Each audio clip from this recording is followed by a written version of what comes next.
A lot of people were quite concerned about the results of the election. Can you maybe give an explanation? I think the first thing that happened was that the same right wing movements that we've seen taking place throughout the world, especially throughout Western Europe, happened in our own country, and people didn't expect it. There's a lot of blame that's been going around for third party voters and simply people who did not come out to vote. But what happened first and foremost was that white folks voted for Donald Trump in overwhelming numbers. 63% of white men, 53% of white women voted for a man who was an avowed racist, who has been praised by white nationalist groups. Do you think the Democratic Party did something wrong? And what exactly would that be? So the Democratic Party, it seems, at least for the past 30 years, in our modern experience with it, has really taken to a staunch centrism and pragmatism. Views that we often trade formerly with Bill Clinton's first term, where he traded getting the votes of the rural white voters for staunch stances on things like crime and prison reform. So he essentially decided that he would run on this notion of ending welfare as we know it and locking people up and getting rid of all the violence in the streets, which was always code for getting rid of black people, essentially. And they ran on these things over and over without making any real progress for the groups that they claim to be helping. Do you think there is a need for a left populist movement?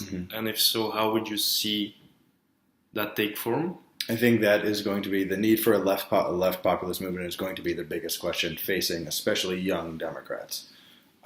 We see it in the U.S. We had our Tea Party movement in 2010, where the Republican wing of the party, the right wing of the party, came in 2010 and essentially differentiated between the center and basic conservatism and the right. And they came in and they kicked out establishment Republicans who had been there for 30 years. And they absolutely got rid of them, and they said, these are our new policies. They will be staunchly religious. They will be staunchly xenophobic. They will be anti-government in every respect. And they will really halt the government for the next 8 years, which they absolutely did.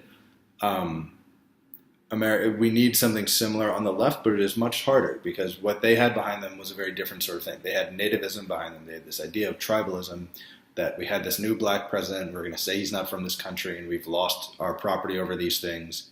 We need a similar movement on the left, but the idea is to do that with a human rights framework. Yeah, you talk with a lot of passion about this.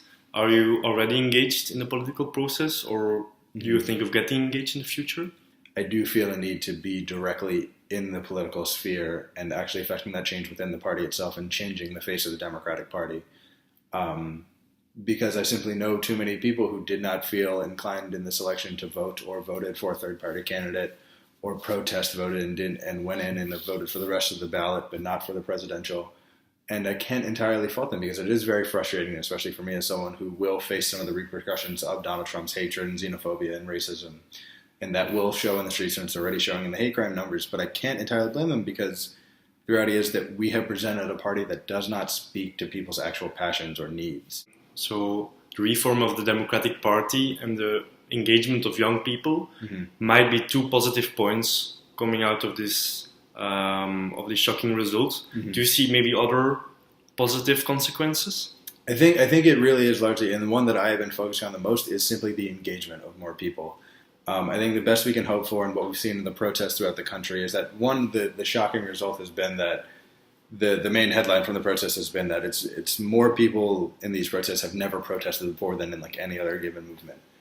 And I don't think that automatically means they will be engaged in the process consistently for the next 4 years. I don't think that means that they are all informed on every issue now.